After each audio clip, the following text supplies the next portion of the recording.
Hello friends, Hyderabad real estate market మరోసారి hot టాపిక్గా మారింది. ఈసారి దీనికి కారణం హెచ్ఎండిఏ సాధించిన రికార్డు స్థాయి ఆదాయం. ఈ ఏడాది మొదటి 9 నెలల్లోనే Hyderabad metropolitan development authority real estate అనుమతుల ద్వారా దాదాపుగా 1225 కోట్ల రూపాయలు సాధించింది. గత ఏడాది ఇదే సమయంలో వచ్చిన ఆదాయం 355 కోట్ల రూపాయలతో పోలిస్తే ఇది 245% పెరుగుదల, అంటే 3 రెట్లు కంటే ఎక్కువ గ్రోత్. 2023-2024 సంవత్సరాల కంటే 2025లో ప్రతి నెల రియల్ ఎస్టేట్ ఫీజుల ద్వారా చాలా ఎక్కువగా వసూలవుతున్నాయి. ఒక్క సెప్టెంబర్ నెలలోనే 132 కోట్ల రూపాయలు వచ్చాయి. అది కూడా 2024 సెప్టెంబర్తో పోలిస్తే 263% వృద్ధి. కొత్త ప్రాజెక్టులకు అనుమతులు ఇవ్వడంలో హెచ్ఎండిఏ ఈ ఏడాది పెద్ద ముందడుగు వేసిందని చెప్పొచ్చు. అప్లికేషన్ల ప్రాసెసింగ్ వేగం బాగా పెరిగింది. ఆమోద రేటు కూడా గణనీయంగా పెరిగింది.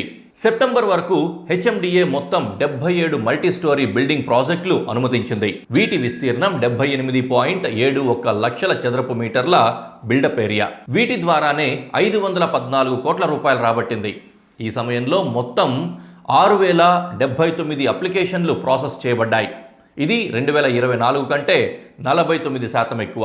ఎంఎస్బి పర్మిట్లు, ఓపెన్ ఫ్లాట్ లేఅవుట్లు, రెసిడెన్షియల్ లేఅవుట్లు, బిల్డింగ్ కన్స్ట్రక్షన్ పర్మిట్లు ఇటువంటివి 2887 అప్లికేషన్లు ఆమోదం పొందాయి. అంటే అప్రూవల్ రేట్ 79%. గత ఏడాదితో పోలిస్తే ఇది 38% ఎక్కువ.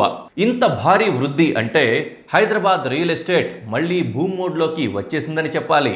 ఇలాంటి మరిన్ని రియల్ ఎస్టేట్ అప్డేట్స్ కోసం మా ఛానల్ని ఫాలో అవ్వండి.